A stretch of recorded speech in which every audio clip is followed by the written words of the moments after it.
ஆண்டவராகிய இயேசு கிறிஸ்துவனுடைய நாமத்தினால எல்செடாய் மினிஸ்ட்ரி சார்பில் உங்கள் யாவருக்கும் என்னுடைய வாழ்த்துக்களை தெரிவித்துக் கொள்கிறேன். கடந்த முறையாக நாம் தியானித்தது கிறிஸ்தவர்கள் ஏன் நோய்வாய்ப்படுகிறார்கள், கிறிஸ்தவர்களுக்கு ஏன் நோய் வருகிறது, ஏன் அவர்கள் வியாதியிலே கிடக்கிறார்கள் என்பதையெல்லாம் குறித்து நாம் தியானித்தோம்.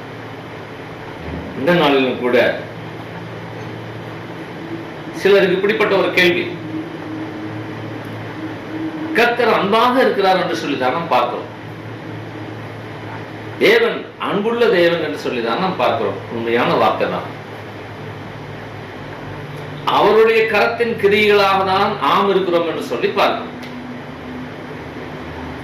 மனுஷனை உண்டாக்கின பொழுது மண்ணிலே இருந்து மனுஷனை உண்டாக்கி தன்னுடைய ஆவியை அதிலே சுவாசமாக இருக்கும்படியாக வைத்தார் என்று சொல்லிதான் வேதத்தில் வாசிக்கும். இதன் நிமித்தமாக அவன் ஆத்மாவாக மாறினான் என்று சொல்லி நாம் பார்க்கிறோம். இப்படி ஜீவ ஆத்மாவாக மாறி தன்னுடைய சாயலாக உருவாக்கப்பட்ட அந்த மனுஷனை தேவனையே மனுஷனை உருவாக்கி விட்டு அவனுக்கென்று ஒரு நரகத்தை வைத்து நரகத்துல ஏன் அந்த தேவன் தள்ள வேண்டும் என்பது அநேகருக்கு ஒரு கேள்வி. அவர் அன்புள்ள தேவன் ஆயிற்று, பெற்ற தாய் உன்னை மறந்தாலும் நான் உன்னை மறக்காத தேவன் என்று சொல்லுகிறார்.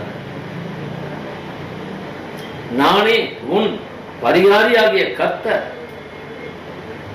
என்றெல்லாம் அவர் சொல்லுகிறார். நான் உன்னை மீட்டுக் கொண்டேன், என்னுடையவன் என்று சொல்லுகிறார். இப்படி பல விதத்துல நான் உன்னை விட்டு விலகுவதும் இல்லை, உன்னை நான் கைவிடுவதும் இல்லை என்று சொல்லுகிறார். இப்படியெல்லாம் அன்பான வார்த்தைகளை சொன்ன ஆண்டவர் அந்த கடைசி நாள்ல ஏன் மனித நரகத்தில் தள்ள வேண்டும் என்று, அதாவது மத்தேயு எழுதின சுவிசேஷம் 25ஆம் அதிகாரம்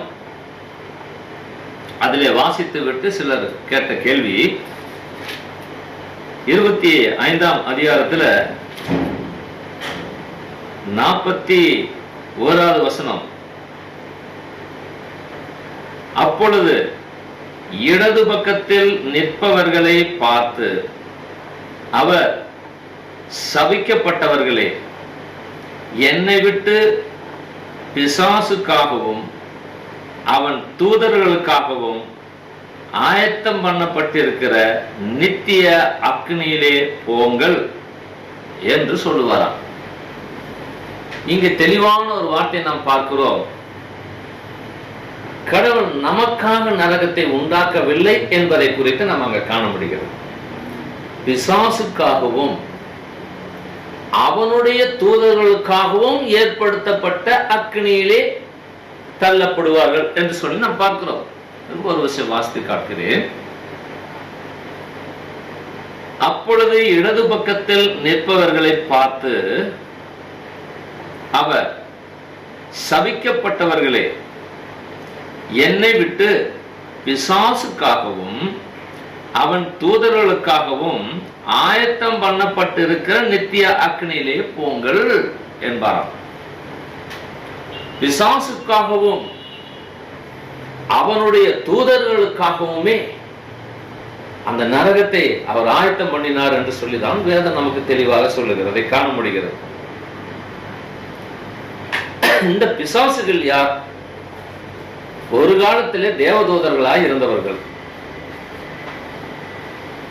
தேவனாலே உண்டாக்கப்பட்டவர்களும் தேவனுடைய சமூகத்தை எப்பொழுதுமே தரிசித்துக் கொண்டிருந்தவர்களும் தேவனை புகழ்ந்து துதித்துக் கொண்டு இருக்கிறவர்களுமாய் இருந்தவர்கள் தான். நானும் அவரை போல ஆவேன் என்று சொல்லி தன் மனதிலே நினைத்த பொழுது அவருடைய எண்ணங்கள் சரியில்லாததை கண்ட கர்த்தர் அவளை சபித்து கீழே தள்ளினார் என்று சொல்லி நாம் பார்க்கிறோம். எப்பொழுதுமே உலகத்திலேயா இருந்தாலும் பரலோகத்திலேயா இருந்தாலும் நம் எல்லாருக்கும் மேலானவர் கர்த்தர் ஒருவர். கடவுள் தான், நம்மளை உண்டாக்கினவர் தான் எல்லாருக்கும் மேலாக இருக்க வேண்டும். அவருக்கு மேலாக நாம் எண்ணுவோமே ஆனால் அது தன்னை உண்டாக்கினவருக்கு பிடிக்காத ஒன்றும், தன்னை உண்டாக்கினவருக்கு அதை பிரியம் உண்டாக்காத ஒன்றுமாய் இருக்கிறது. ஆகவேதான் அப்படிப்பட்ட தேவதூதர்களை அவர் தள்ளி அவர்களுக்காக ஒரு இடத்தை ஆயத்தம் பண்ணினாராம். அதுதான் அக்னியும் கந்தகமும் எரிகிற ஒரு கடல் என்று சொல்லி நாம் பார்க்கிறோம். அதை நரகம் என்று சொல்லி நாம் பார்க்கிறோம். அங்கே வேதனைகள் உண்டாயிருக்கும், பற்கடிப்புகள் உண்டாயிருக்கும், கண்ணீர்கள் உண்டாயிருக்கும், பசிகள் உண்டாயிருக்கும். இது எதுவுமே நிவர்த்தியாக்கப்படாத ஒரு இடம், நிரந்தரமான ஒரு வேதனை உண்டாகக்கூடிய ஒரு இடம். அது பிசாசுக்கும் அதனுடைய தூதர்களுக்காகவே தான் உண்டாக்கப்பட்ட இடம் என்று சொல்லி நாம் பார்க்கிறோம். ஆனால் மனிதன் எப்படி அந்த இடத்திலே போகிறான்? அந்த இடத்திலே போகிற மனிதனை குறித்து நாம் நினைப்பதற்கு முன்பதாக, அல்லது அதை நினைக்கிற சமயத்தில் இன்னொன்றையும் நாம் நினைக்க கடமைப்பட்டிருக்கிறோம். அதே வேத பகுதியில நாம் வாசிக்கும் பொழுது, வலது புறத்திலே இருப்பவர்களை பார்த்து, ஆசீர்வதிக்கப்பட்டவர்களே, உலகம் உண்டானதற்கு முன்பதாகவே இருந்து உங்களுக்கு ஆயத்தம் பண்ணப்பட்டிருக்கிற இடத்திலே நீங்கள் போங்கள் என்று சொல்லுவாராம். இவர்கள் எப்படி இந்த மோட்ச ராஜ்யத்திற்கு அல்லது இந்த தேவ ராஜ்யத்திற்கு போகும்படியாக அவர் தகுதி பெற்றார்கள்? இவர்கள் எப்படி தகுதி பெற்றார்கள்? அவர்கள் எப்படி தகுதி பெறாதபடி போனார்கள்? இதை முதல் நாம் அறிந்து கொள்ளுங்கள். வேறு ஒரு விதத்திலே சொல்லுவோமே ஆனால், ஆண்டவராகிய இயேசு கிறிஸ்து சொன்னார், மத்தேயு சுவிசேஷம் 4ஆம் அதிகாரம் 17வது வசனத்தை வாசிப்போமே ஆனால், மனம் திரும்புங்கள், உங்களுக்காக பரலோக ராஜ்யம் சமீபமா இருக்கிறது, உங்களுடைய மிக சமீபத்தில் உங்களை ஏற்றுக்கொள்ளும்படியாகவும் தேவனுடைய சாயல் மறுபடியும் வைக்கும்படியாகவும் பரலோகத்தின் புத்தர்களாக மாற்றும்படியாகவும் பரலோக ராஜ்யம் உங்களுக்கு மிக மிக சமீபத்தில் இருக்கிறது, மனம் திரும்பி வந்து விடுங்கள் என்று சொல்லுகிறார். ஆகவே ஆண்டவர் ஆதியிலே படைக்கும் பொழுது மனிதனை படைத்து நீ ஆசீர்வதிக்கப்பட்டவனா இருப்பாய், பூமியிலே பழிவு பெருகி நீ ஆசீர்வாதமாய் இருப்பாய் என்று தான் சொன்னார். இப்படிப்பட்ட மனிதன் எப்படி ஆண்டவருக்கு பிரியமில்லாத காரியங்களை என்னவே நிமித்தமாய் தள்ளப்பட்ட தேவதூதர்கள் கீழே தள்ளப்பட்டார்களோ, அது போலவே ஆண்டவருடைய அன்பை விட்டு தள்ளப்படுவதற்கு இந்த கீழே விழுந்த தேவதூதர்கள் என்று சொல்லப்படுகிற அந்த சத்ரு அல்லது அந்த பிசாசானவன் இவர்களுடைய உள்ளங்களை திருப்புவதை காண முடிகிறது, அல்லது இவருடைய உள்ளங்களுடைய எண்ணங்களை மாற்றி அமைக்கிறதை காண முடிகிறது, அல்லது இவருடைய திசைகளை திருப்புகிறதை காண முடிகிறது சொல்லி நாம் பார்க்கிறோம். ஆண்டவர் சொன்னார், ஒரு கட்டளையை கொடுத்து இதில் இருக்கக்கூடிய மரத்தில் நடு மரத்தினுடைய கனியை நீங்கள் புசியாது இருப்பீர்களாக என்று சொன்னார். பாக்கி ஏராளமான மரங்கள் உண்டு, கனிகள் உண்டு, உங்களுக்காக கொடுக்கப்பட்டிருக்கிறது, இதை நீங்கள் புசியாதீர்கள். அது ஒரு கட்டளையாக கொடுத்தார்.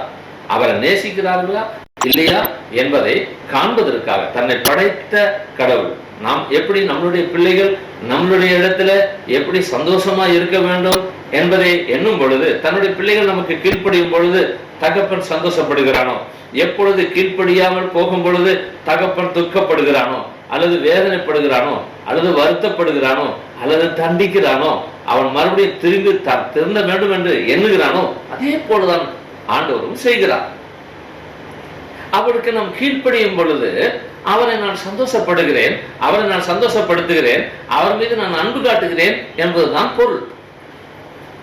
அப்பொழுது இந்த சத்துருவாகிய பிசாசானவன் இந்த பழத்தை நீங்கள் சாப்பிடும் பொழுது அவரை போல நீங்கள் ஆகிவிடுவீர்கள் என்ற ஒரு பொய்யான ஒரு ஆசை காரியங்களை அவனுடைய உள்ளத்திலே உண்டாக்குவதன் நிமித்தமாக அதை கேட்டு அவர்கள் அந்த பழத்தை உண்பதன் நிமித்தமாய் தேவன் வேண்டாம் என்று சொன்னதை இவர்கள் செய்து விட்டது நிமித்தமாய் ஆண்டவருக்கும் இவர்களுக்கும் உண்டாயிருக்கிற அன்பிலே பிளவு ஏற்பட்டது. இந்த பிளவுக்கு காரணம் யார்? மனிதன் தான் காரணமே தவிர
8வது வசனத்திலையும் நாம் வாசிப்போமேயானால் ரெண்டும் ஒருமித்து காணப்படுகிறதை காண முடியும்.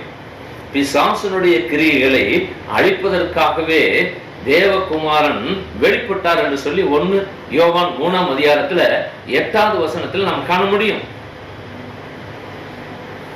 பிசாசின் கிரியைகளை அழிப்பதற்காக அதை எப்படி அழிக்கிறார் என்பதை பார்க்கும் பொழுது லூக்கா எழுதின சுவிசேஷம் 11ஆம் அதிகாரத்துல 20வது வசனத்தை வாசிக்கும் பொழுது, நான் தேவனுடைய விரலினாலே பிசாசுகளை துரத்துகிறபடினாலே தேவனுடைய ராஜ்யம் உங்களுக்குள்ளாக வந்திருக்கிறதே என்று சொல்லி ஆண்டவர் சொல்லுகிறார்.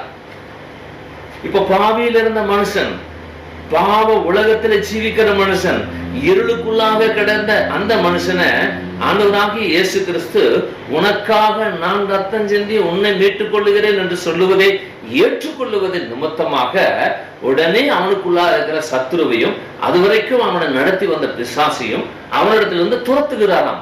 அந்த பிசாசானவன் எதற்கு நேராக நம்மளை நடத்துகிறான்? நரகத்துக்கு நேரம். அவனுக்கென்று ஆயத்தம் பண்ணி இருக்கிற அந்த இடத்துக்கு நேராக அவன் நம்மளை நடத்தி கூட்டி செல்லுகிறான். யோவான் எழுதின சுவிசேஷம் 10ஆம் அதிகாரத்துல 10வது வசனத்துல ஆண்டவராகிய இயேசு கிறிஸ்து இப்படியாக சொல்லுகிறார், திருடன் திருடவும் கொல்லவும் அழிக்கவுமே வருகிறான் என்று வேற ஒன்றுக்கும் வரான் என்று சொல்லப்படுகிறதை காண முடியும்.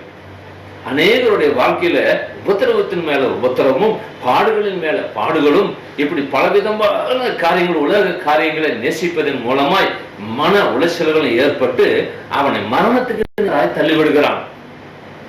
அவன் வாழ வேண்டியவன் வாழாதபடி அவன் தூக்கு போட்டு இறந்து விடுகிறான், தற்கொலைக்கு நேரம் நடத்தப்படுகிறான், மருந்துகளை குடித்து இறந்து விடுகிறான், ரயிலில் தலையில வைத்து தன்னுடைய ஜீவனை விட்டு விடுகிறான். இப்படிப்பட்ட காரியங்கள் அவன் ஒரு நித்தியத்தை சுதந்திரிக்க கடமைப்பட்டவர்கள், நித்தியத்தை நித்தியத்துக்குள்ளாக பிரவேசிக்கிறதற்காக தெரிந்து கொள்ளப்பட்டிருக்கிற அவனுடைய வாழ்க்கையை பாழ்படுத்தி விடுகிறான் சத்ரு. இதன் நிமித்தமாய் அவன் தனக்கென்று ஆட்களை சேர்த்து விடுகிறான். அப்படிப்பட்ட துர்செய்களும் துர்க்கிரிகளும் செய்கிற ஒரு ஜீவிக்கிற ஒரு பிள்ளைகளாய் இருக்கிற அந்த பிள்ளைகள், அந்த ஜன கூட்டத்தார அவன் தன்னுடைய இடத்திற்கு நேராய் தேவன் எப்படி அனுப்பி விடுவார் என்பதை அவன் அறிந்தவனாய் இருந்தான்.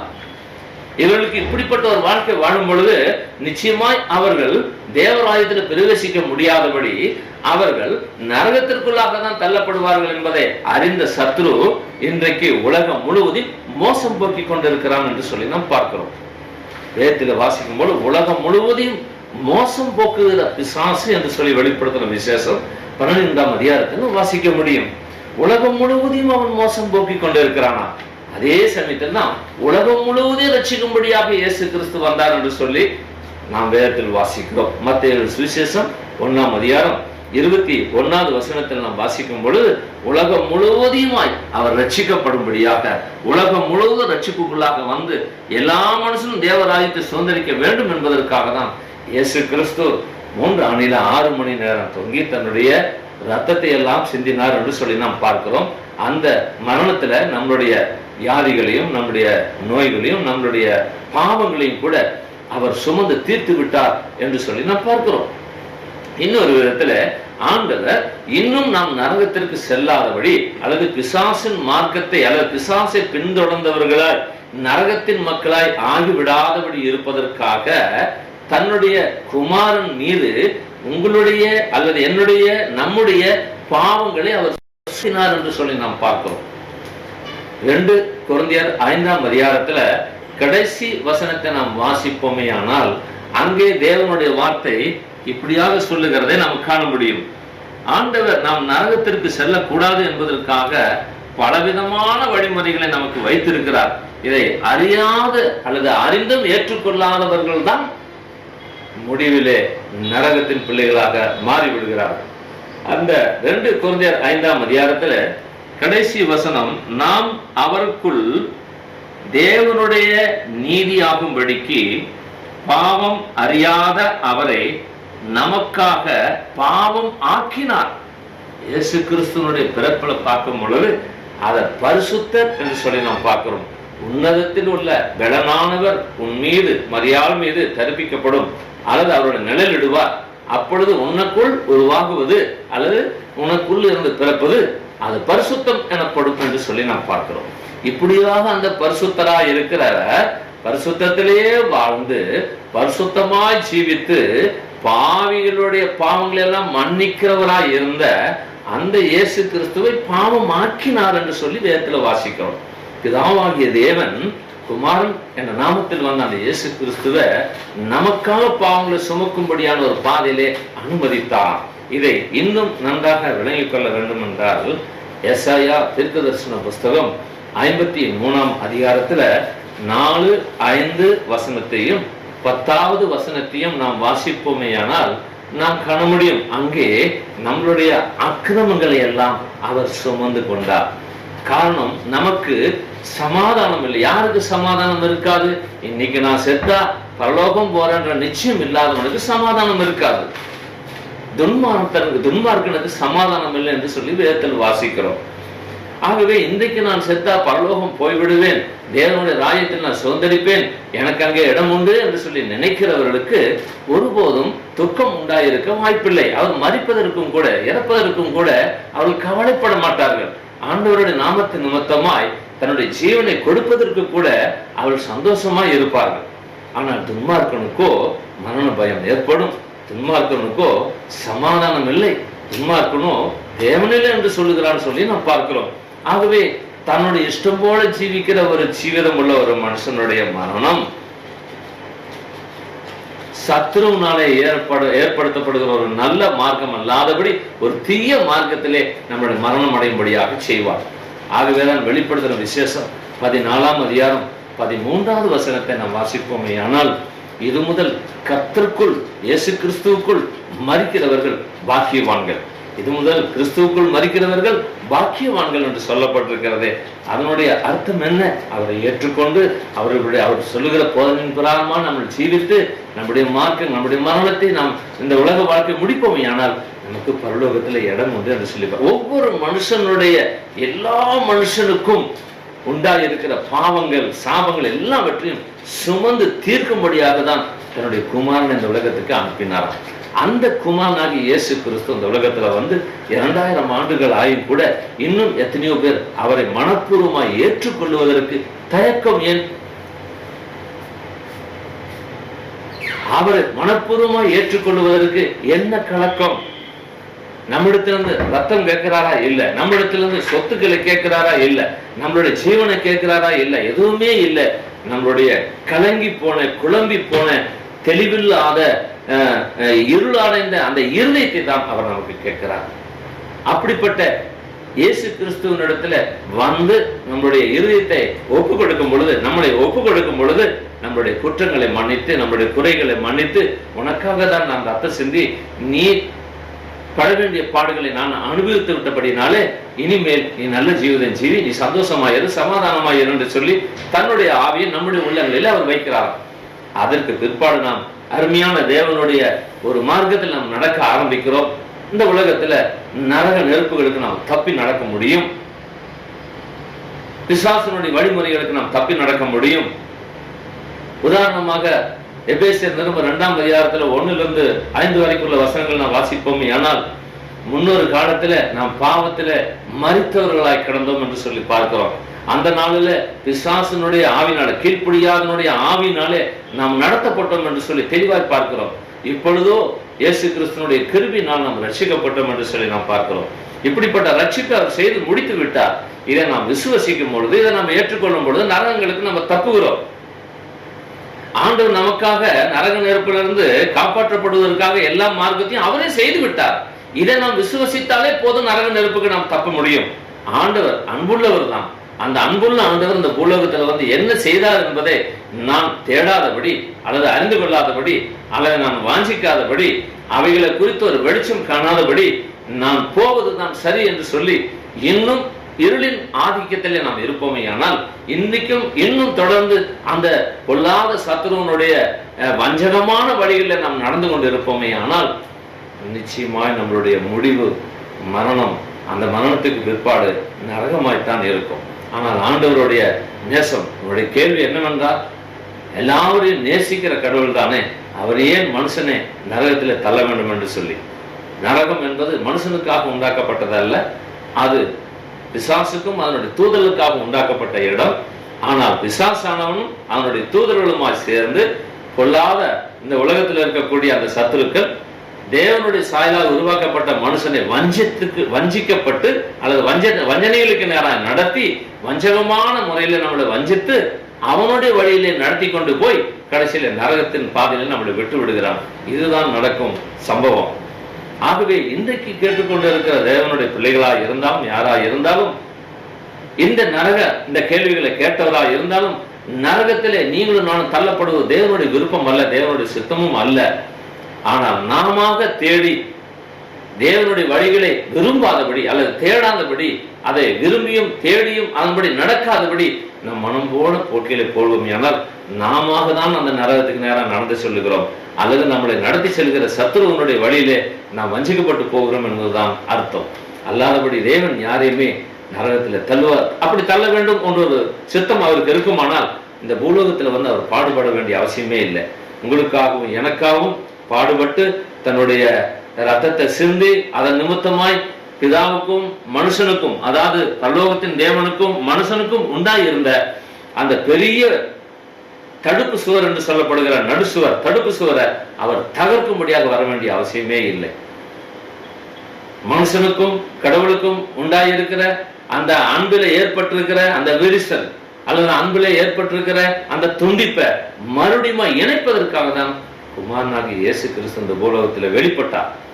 ஆகவே அவர் செய்துவிட்ட காரியத்தை இன்னும் விளங்காதவர்களாக நாம் இருந்து கொண்டு ஏன் நரகத்தில் தள்ளுகிறார் என்ற கேள்வியை கேட்பதற்கு பதிலாக நரகம் யாருக்காக வைக்கப்பட்டிருக்கிறது, அதை அதுக்கு நேரம் நடத்தி செல்லுகிறவர் யார், பிசாசானவன் என்பதை விளங்கிக் கொண்டு பரலோகத்துக்கு நேரம் நடத்தி செல்ல பரலோகத்தின் தேவனாகிய இயேசு கிறிஸ்து நமக்கு உண்டு, அவர் அனுப்பின பரிசுத்த ஆவியார் நமக்கு உண்டு, அவர் கொடுத்திருக்கிற வேதத்தின் மார்க்கங்கள் நமக்கு உண்டு என்பதை விளங்கி இயேசு ஒரு வார்த்தை சொன்னதை நாம் நினைவில் கூறுவோம். நானே வழியும் சத்தியமும் ஜீவனுமாய் இருக்கிறேன், என்னை அல்லாதபடி பிதாவின் இடத்துல ஒருவரும் வந்து சேர முடியாது என்று சொல்லுவதை நாம் விசுவாசத்தை ஏற்றுக்கொள்ளும் பொழுது நாமும் நரக நெருப்புக்கு தப்புவோம், தேவ ராஜ்யத்துக்கு நாம் சுதந்திரமாக ஆக முடியும்.